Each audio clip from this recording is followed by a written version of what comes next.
If you've ever thought living alone is just rent plus groceries, you're about to see why that idea quietly drains more money than almost anything else. Because on paper, it looks simple. You get your own place, your own space, your independence. No roommates, no compromises, no weird fridge politics. Just you. And financially, most people assume it's just a fixed upgrade. Maybe a bit more expensive, but manageable, worth it for the peace. But here's what actually happens. Living alone doesn't just increase your expenses, it multiplies them in ways that are almost invisible at first. And the scary part is, you don't feel it all at once.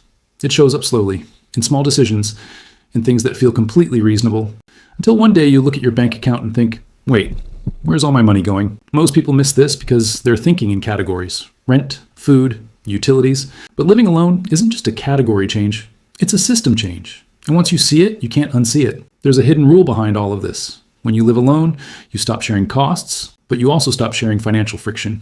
Let me explain. When you live with someone else, even unintentionally, there's resistance. You split rent, you split internet, you split electricity, you even split small things like cleaning supplies or random household items. But more importantly, you share decision-making pressure. You don't order food as easily, you don't upgrade things as quickly, you don't indulge every impulse because someone else is part of the system. Living alone removes that friction completely. Now every decision is instant. Hungry, order food, tired, skip cooking, bored, buy something, uncomfortable, upgrade something, no discussion, no pause, no second opinion. And that's where the real cost begins, because the biggest expense of living alone isn't rent, it's convenience. Think about it like this. When you live alone, you're not just paying for space. You're paying to solve problems faster. And solving problems faster almost always costs more. Cooking for one, more expensive per meal. Groceries go bad faster. You waste more food, so you order out more. Now your food budget quietly doubles, but it doesn't feel like a big decision. It feels like survival. Same with utilities. One person still needs heating, electricity, internet, water, but now you're covering 100% of it. No sharing, no splitting, no offset. And here's where it gets interesting. Most people prepare for the fixed costs, rent, bills, subscriptions. What they don't prepare for is the behavioral shift. Because once you live alone, your standards start changing. Not overnight, gradually.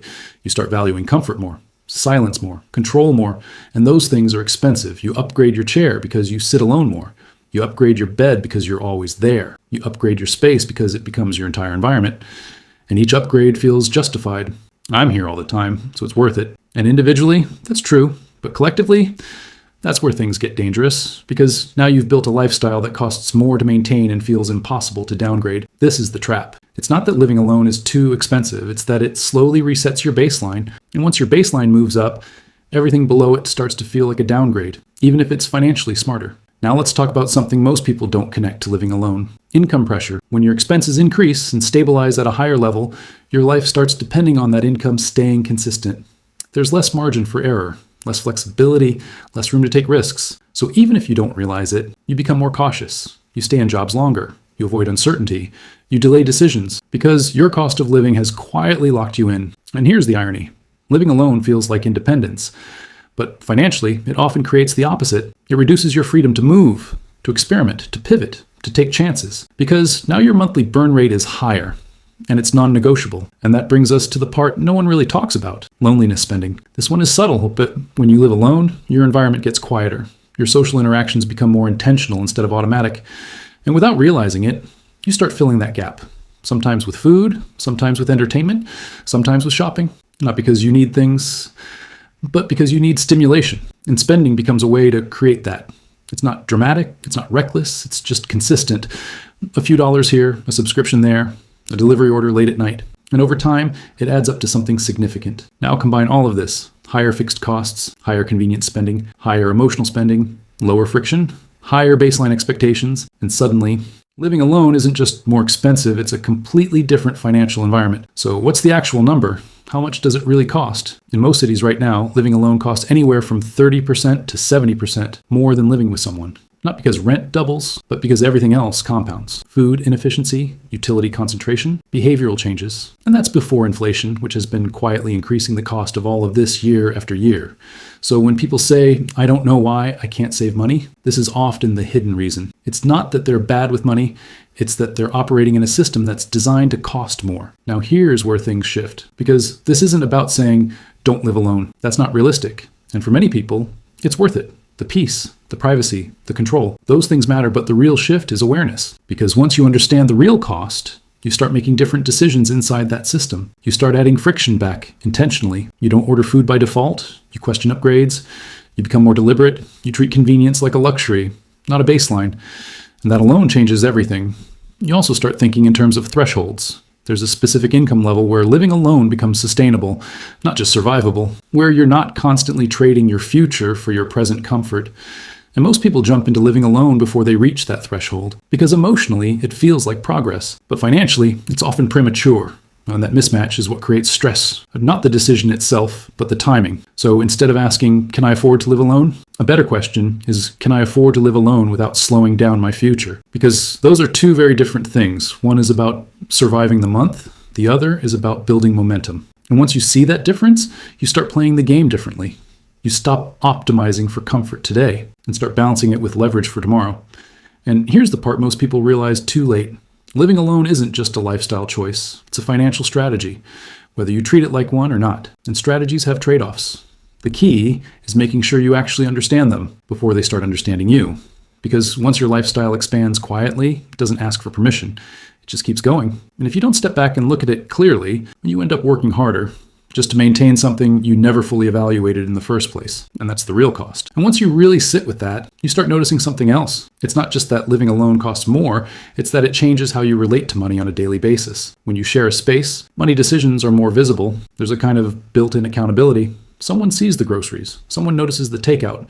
Someone reacts if the electricity bill spikes. Nothing extreme, just enough to keep things grounded. But when you're alone, everything becomes private. And private spending is dangerous. Not because you're irresponsible, but because there's no feedback loop. No one questions it. No one reflects it back to you. So your decisions start to feel normal, even when they're not optimal. You can slowly drift into habits that cost you hundreds every month without ever feeling like you made a big mistake. It's just your life now. And this is where a lot of people get stuck. Because from the outside, everything looks fine. You have your own place, you're paying your bills, you're functioning. But behind the scenes, there's no real progress. Savings stay flat. Investments don't grow. Financial stress quietly builds in the background, and it creates this strange situation where you feel independent, but not actually moving forward. That's a frustrating place to be, because it doesn't feel like failure. It just feels stagnant. Now, here's a simple way to understand what's happening. Think of your finances like a bucket. Money comes in, money goes out. When you live with others, the holes in the bucket are smaller and fewer. Costs are shared. Decisions are slower. Spending is slightly more intentional. But when you live alone, the bucket gets more holes, not massive ones, just more of them. Subscriptions, convenience, upgrades, solo inefficiencies. Individually, they're easy to ignore. Together, they quietly drain everything, so even if your income increases, it doesn't feel like progress, because the outflow expands to match it. This is why some people earn more every year, but feel exactly the same financially, or worse. And again, it's not about discipline alone. It's about environment. Living alone creates an environment where spending is easier, faster, and less visible. So if you don't actively counter that, it will shape your behavior for you. Now let's talk about something a bit deeper, time. Because money and time are always connected, especially here. When your cost of living is higher, you need more income to support it. That usually means more work, more hours, more pressure, more mental load. So ironically, the lifestyle that's supposed to give you more peace can end up taking more of your time to sustain. You work more to afford the space, but have less energy to enjoy it. That's a trade-off most people don't consciously choose. It just happens. And if you're not careful, you normalize it. This is just how life is. But it's not. It's a result of specific decisions stacking on top of each other. And here's where things start to come together. Remember the idea of thresholds? There's another one most people never think about, the efficiency threshold. Below a certain point, living alone is financially inefficient. Your income isn't high enough to absorb the extra costs comfortably, so every expense hits harder. Above that threshold, things change. You still pay more, but it doesn't disrupt your ability to save, invest, and move forward. You're not constantly balancing trade-offs. You have margin, and margin is everything. It's what allows you to think long-term, to take risks, to breathe. Without it, every decision feels heavier. So the goal isn't just to make living alone work. It's to reach a point where it works without friction, where you're not constantly compensating for it. Now, how do you actually do that? It starts with something simple, but uncomfortable. You have to audit your reality honestly. Not what you think you spend, not what you plan to spend, what you actually spend. Because this is where most people get surprised. They'll say their rent is the problem. But when they look closely, it's everything around the rent. Food that's 2 times what they expected. Subscriptions they forgot about. Impulse upgrades that felt small at the time. And once you see the full picture, you regain control. Because now you're not guessing. You're adjusting. And here's the key shift. You don't try to eliminate comfort.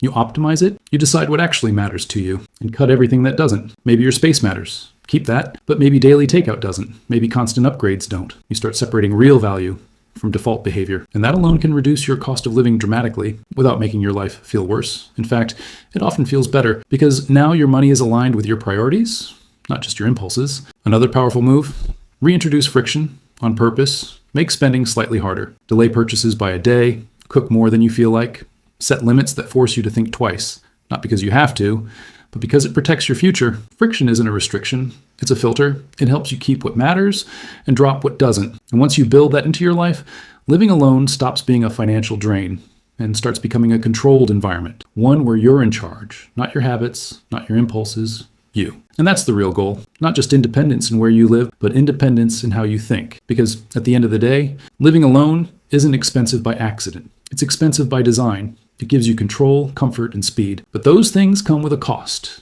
The question is whether you're paying that cost consciously or just absorbing it without realizing. Because the difference between those two is the difference between staying stuck and actually moving forward. And once you see it clearly, you don't have to give up living alone. You just stop letting it quietly take more from you than it should. If you found this eye-opening, hit that like button and subscribe. Because understanding your money isn't just about numbers, it's about control. And if you want, type continue in the comments and I'll break down exactly how to make living alone work without quietly draining your future.